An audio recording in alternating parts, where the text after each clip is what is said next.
I'm John Hupalo of Invite Education, and welcome to my College Corner. It's the middle of July, it's vacation time for many, but for kids who just 6 weeks ago were celebrating their high school graduations, the countdown is now on to the first day of freshman year of college. There are big changes ahead for everyone. Many parents who a year ago were nervously supporting their children through the college application process are now remembering the toddler years and wondering where all that time went. The soon-to-be college freshmen are planning their last days with their current friends as this big transition becomes an increasing reality. No matter what boat you're in, here's the good news. You have a partner with a vested interest in making this transition a smashing success. Who's that? Well, it's the one who just sent you a big bill, the college. Colleges spend a lot of time and money to help students transition smoothly to their campuses. Today, I have a great guest to talk about all of this. He is currently the Associate Dean of Students and Director of Washington State University's Center for Fraternal and Sorority Life. Previously, he had similar roles at the University of Southern Maine, the University of New England, and University of St. Thomas. He holds a Master of Arts in Leadership and Student Affairs Education and a BS in Medical Biology. In his official university bio, it says he brings excitement and experience to WSU, and he promised to do the same for us today in my College Corner. So it's my pleasure to welcome you, Dan Welter, to my College Corner. Hey, how's it going? It's doing great, Dan. Thanks so much for joining us. Hey, Dan, parents and your incoming students are starting the countdown to arrive on campus. And I remember when my daughters, Allison and Emily, were just weeks away from move-in day, there's an awful lot of nervous excitement in our house, particularly when that first bird left the nest. It can be really anxious, emotional time for families. So what advice do you have for families in this situation right now? I think my advice would be that what you're feeling right now is very normal. And that as you're doing all this preparation, know that we're also getting prepared at the university. And so, make sure that you're having lots of conversations right now about what that college experience is going to look like for your son or daughter, and continue to kind of get prepared, get ready, because it's a big transition. Well, Dan, you mentioned that you and your colleagues are getting ready to receive the students. Like specifically, what are you doing? What between now and the first day that the students arrive? What's happening behind the scenes at the school? Yeah, absolutely. So, all of our departments here are focused on welcoming in our new students. And so for folks who are in residence life, they're preparing rooms, making sure that room assignments are all locked in and taken care of. For folks in fraternity sorority life, we're working on the recruitment schedules, making sure that we're ready for that. In student involvement, student activities, orientation, new student programs, we're preparing all of the work for orientation and week of welcome activities. Even our health and counseling centers are making sure that they're working on their training and making sure they've got schedules ready and available for new students as they're coming in. Across the university, everybody is preparing to make sure that there's a warm welcome and that we're prepared for all of our new students when they arrive. Well, from my personal experience with my daughters, I was really struck by how much this orientation process has evolved since my first days at Boston University, which I admitted back in the Stone Age, but still, you have a master's degree in student affairs. I don't even know that such a degree existed 25 years ago.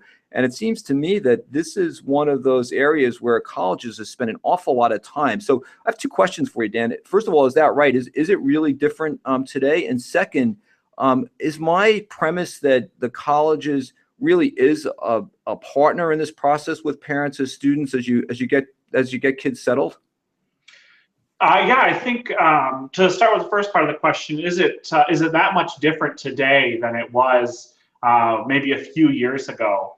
And I think the answer is that colleges, institutions of higher ed, we continue to work towards being more intentional in our work that we're doing and making sure that we're working together with our parents, with our family members, to make sure that transition is as smooth as possible for students. And so making sure that folks have access to the resources that they need or have an understanding of what is this going to look like down the road. And so I think we're doing a lot of work to make sure that we're as prepared as possible, and focused on supporting students, particularly in their first year as they're making that really big transition. I think to the second part of the question, can parents and students consider the university a partner? Absolutely. I think, working at a university, I've learned that that everything we do is in a partnership with parents and families, as well as with the students, of course. Making sure we're partnered up, making sure that the right resources are available for students when they need them or when they're looking for them. Because I think we all know, it's about having the right tool at the right time. And so, yeah, we're definitely, partners in this and here to help. And Dan, one of the things that I think is just so wonderful is that your experience like literally stretches across the country from the University of Southern Maine all the way to Washington. So there are probably 7,000 schools between those two schools. Are most schools approaching it this way, or is there sort of an advantage? Is it culturally, is this really significantly changed? Are there regional differences? What do you think about that? Yeah, so in my experience, I would say most institutions are having a similar approach now. Having worked on both ends of the country, it's been fascinating to see where the focus is and what's going on there. But across my experiences and when I'm working with colleagues at other institutions, what I certainly have found is that, institutions are, we're focused in and making sure we're engaging with first-year students, because as soon as you've got that relationship built, as soon as those students know where those resources are, we see the success of those students increasing. Their ability to graduate on time, their ability to connect in better with the professional world, we see that improvement there. And that's what institutions, that's what colleges and universities are about, is preparing for that after college experience. And so, yeah, and I think, certainly different institutions approach it differently. Summer orientation, fall orientation. But I think the end goal is always the same. And I think, of course, institutions across the country, everywhere, are looking to partner, because we know that we're not in this alone. Much like, our family members and our students, they're not in this alone either. They've got this incredible net of support.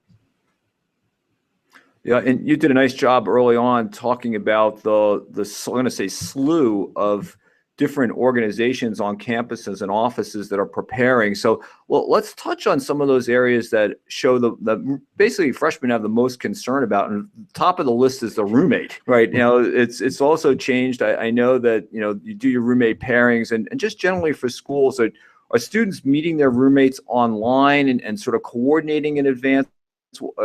At one point, there were these things like roommate agreements where they're, how is that all shaping? What are the current college freshmen thinking about with regard to their roommates? Yeah, so we see a lot of first-year students are connecting with their roommates online, so Facebook or Twitter, whatever the fun social media, Snapchat even now is really fun. So students certainly, I would encourage, if you've got the letter and you can find your roommate ahead of time, connect with them, ask them questions about who they are, where they're from, what are they interested in. Your roommate is a great initial resource, an initial place to connect in when you get on campus. Certainly once you're on campus, you won't be alone. There will be people here, don't worry. But there's lots of resources. You're gonna have a resident advisor, resident assistant, who's a student who's living in the building or on the floor with you. Institutions have different models, but you certainly will have someone. And you also typically have a professional staff, a residence hall coordinator, a residence hall director. Institutions call them different things, but there's full-time professional staff who are there to help as well. And so, those are also really great resources that'll be there to connect in. Roommate agreements do still happen, which is great. I think it's a good way to have those conversations that sometimes are a little bit more uncomfortable. What time are you? Are you an early morning person, late night? Do you use your cell phone alarm or do you still have an alarm clock? How are we going to deal with cleanliness in the room? A lot of roommate agreements go over that, and conflict happens, right? Like somebody's going to come in the room really late.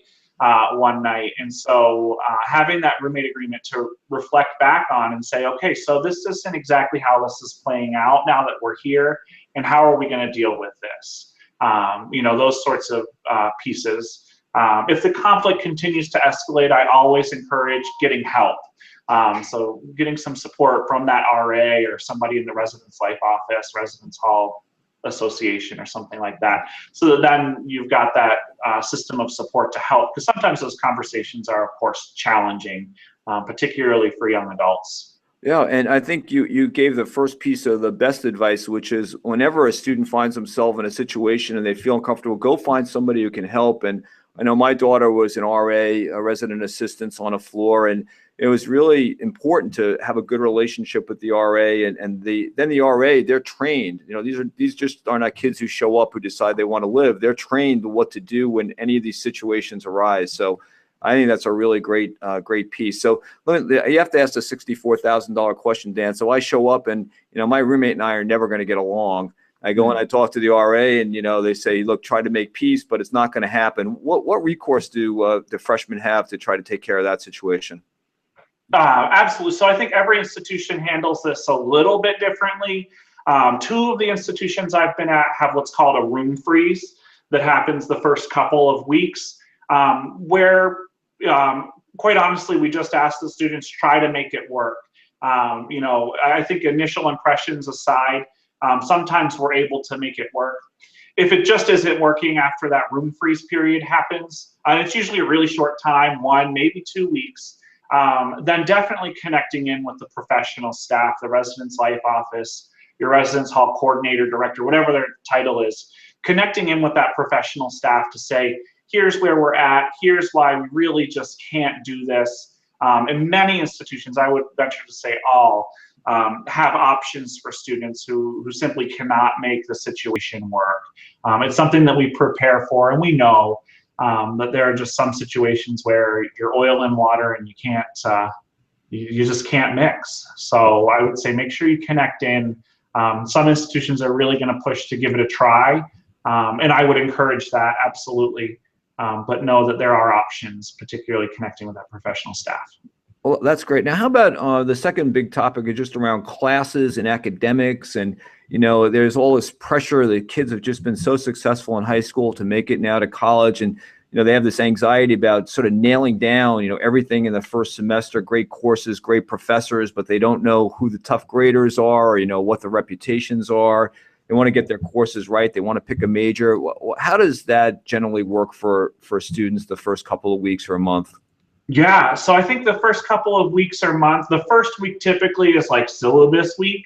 And so that's a really great opportunity where all the faculty are going to distribute their syllabi. I cannot stress enough reading through that syllabus to understand that's the map, that's the kind of contract between the faculty member and the student about what to expect throughout the year for that course, or throughout the semester, I should say, throughout the semester for that course. And so use that as a resource to help give you an idea of what's coming and what the expectations for the course are. Now, sometimes a course is easier or harder than you expect. And I would encourage in either of those cases, if it's easier or harder, to reach out to the faculty to say, hey, professor or doctor, whoever you are, I've got some more questions. I don't quite understand what we went over today in biology or chemistry or whatever class it is. Reaching out to that faculty member, going to their office hours, that's a hugely underutilized resource. And just sitting down with the faculty member to say, here's what I'm looking for. I'm looking to better understand this or that. And I always encourage solve problems while they're small. Particularly when it comes to academics. And so if you're behind or you didn't understand a lesson one day, send an email, stop by the office hours with that faculty member and try and solve it right then. Because in college, the classes stack on each other. So if you didn't understand something on the third week, when you go in the fourth week, the faculty member assumes that you understand and to some degree have mastered that knowledge from the previous week. And so it builds on top of each other. And so getting behind, November is a late time to be behind. And that's a lot of catch up to do. So solve problems while they're small, and visit those faculty members in their office hours, because they're ready to help out. So, Dan, there is one other question that I like to ask, and that has to do with food courts and dining halls, and with all of the changes that have gone on, no nuts, gluten-free, vegan, vegetarian, peskin, the freshman 15. I don't know if that's still a thing or not, but just generally, what is your thought about how the dining halls have evolved, and when students have special needs, what should they do with regard to their nourishment? Yeah, good question. So I think certainly dining halls have evolved and grown in recent history, and they're really incredible. They can meet the needs of any students, whether your diet is for something nutritional or for based on religious belief.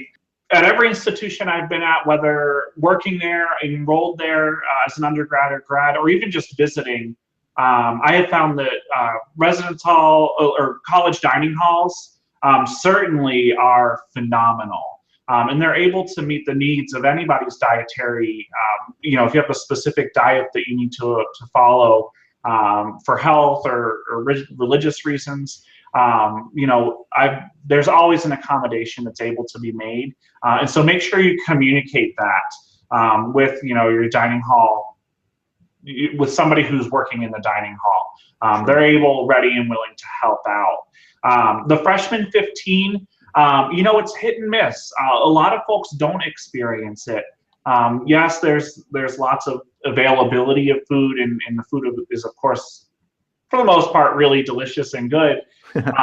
But you're also walking to classes more often. So that's an increase in sort of your physical activity, and you're going across campus, and depending on the size of your campus, that can be a good 10 or 15-minute walk each way. And I mean, for out here in Washington, our campus, everything is built on a different hill, so you're walking uphill no matter where you're going. So you need some food and nourishment to get through that. And so on a serious note, and I think the answer is probably going to be in line with what we talked about before. But let's just say that a student is seriously anxious. They get to school, and it's just not going the way that they think it's going to go. They might feel overwhelmed or depressed, and some of that's a little normal. Part of being away from home sometimes for the first time. But again, what should those students do? I think, for folks who are feeling overwhelmed or depressed, I think there's kind of two levels that I would intervene on. The first is, if you've got your own personal coping mechanisms, leverage those first. So if going to the gym helps you deal with stress, or, running, walking, outdoor activities, whatever your own personal way of managing stress is, use that. That's, you're your best resource. Yeah. If you need more resources than that, then reach out for help. Many institutions, most all institutions have, counseling centers or resource centers on campus that you can go to receive, additional levels of support.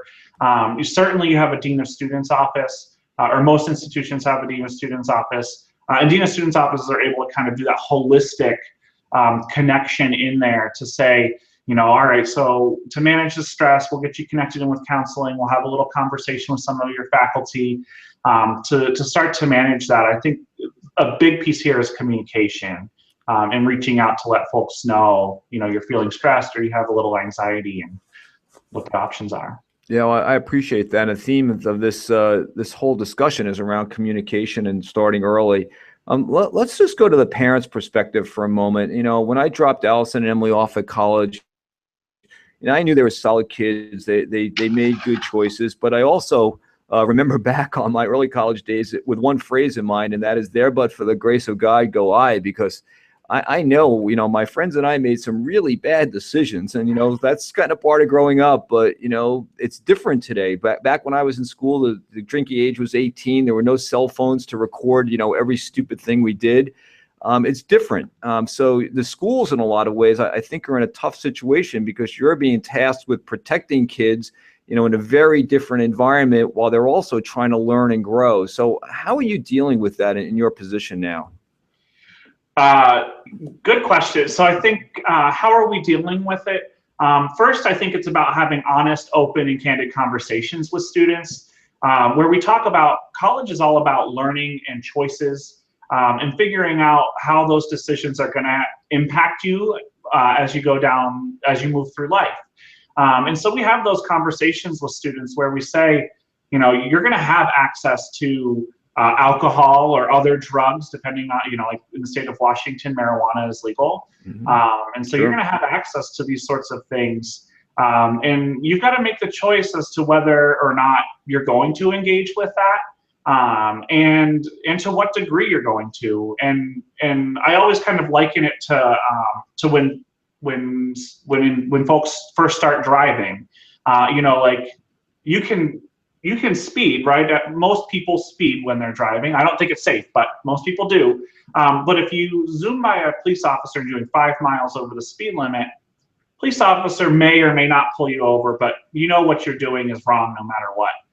You zoom by a police officer doing 30 over the speed limit, you know with relative certainty you're going to get pulled over. And so that's similar to the decision-making process we see going on at college with some of those higher risk alcohol sorts of decisions. You know, if you're partaking in 1 or 2 beers, or whatever you're choosing to drink, 1 or 2 drinks, that's a choice, and there's repercussions. If you're trying to go through an entire case in a night, you know, eventually you're going to blow by a cop, and we're going to, you know, there will be repercussions for that. So I think it's one of the pieces that keeps us up. And if I were to deliver a piece of advice for parents, it would be have those conversations with your students about how they're going to, you know, experience this sort of newfound freedom, and what kinds of tools we can equip our students with to practice refusal skills, or to better understand what are appropriate limits, and how maybe you found your limits and the students could find their own. Yeah, and I guess the other really sticky topic for you all right now, and you know, what came out of the Department of Education the last month or so didn't help any of this, but it's all around the idea of, you know, sexual violence, and or just, you know, the whole question around how to protect men and women who are victims of true abuse, or on the other side, false accusation. And it's a very fine line, I'm sure, in some cases. So what's your best advice for students on this topic? I think my first and best advice is that if you do experience you know, sexual violence or violence, you know, while you're at college, make sure you're seeking out resources and reporting. At universities, anybody who is paid by the university is what's called a mandated reporter. And so that means that they need to make sure that they're getting that student, that individual, the care they need, and connected in with the office that can provide them the appropriate support, typically a Title IX office or Office of Equal Opportunity or something like that. And so, you know that you are not alone, know that institutions are here to help. You know, what's really great is that kind of since 2009, institutions have really been focused in on this work, and doing what we can to make sure that we are responding, and that we are doing what we can to make sure that the students who are impacted by this have the appropriate care that they need to be able to move forward in their lives. I think also institutions are prepared and able to move this through either the legal or institutional conduct process. And so, you know that there are options there, but that always lies with the student who is the potential victim, who is the victim of those sorts of things. So it's really unfortunate, the statistics that we see involving assault on college campuses. But I would also say, you know, don't be alarmed if you see an institution that has high reporting numbers. What that actually means is that the students are they're reporting, which means they're getting the support they need. And so I think that's another really important thing, because sometimes you look at the safety and security reports and you're like, oh gosh, this is a really big issue. And it certainly is, but the reporting numbers, seeing that number elevated, means that people are getting the support they need, and the institution is really, really responding in a powerful and positive way.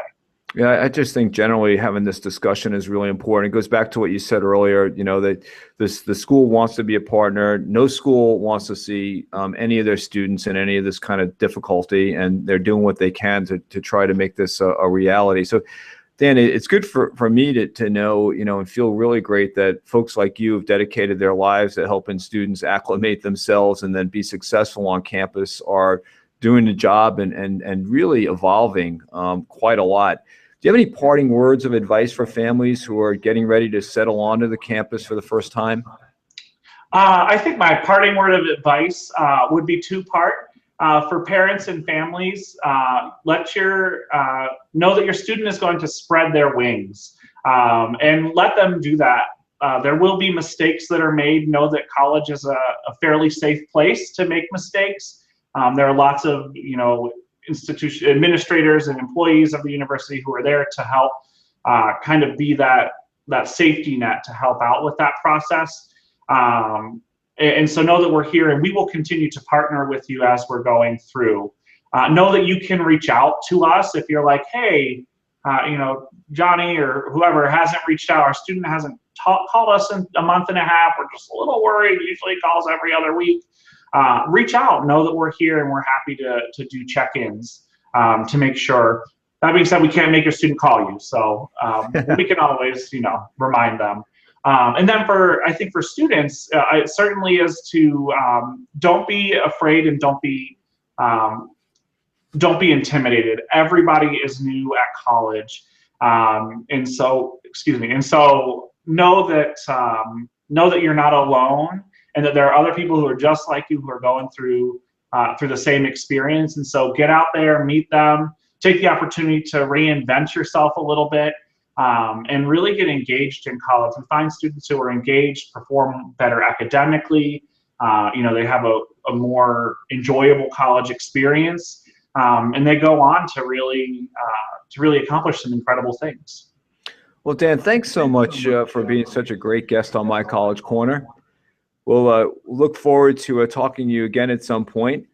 That was Dan Welter, Associate Dean of Students and Director of Washington State University's Center for Fraternal and Sorority Life. I want to thank you for taking some of your day to spend time in My College Corner. Please send ideas for a show or your questions to comments to podcast@inviteeducation.com. And until next time, remember, saving $1 today is better than borrowing one tomorrow.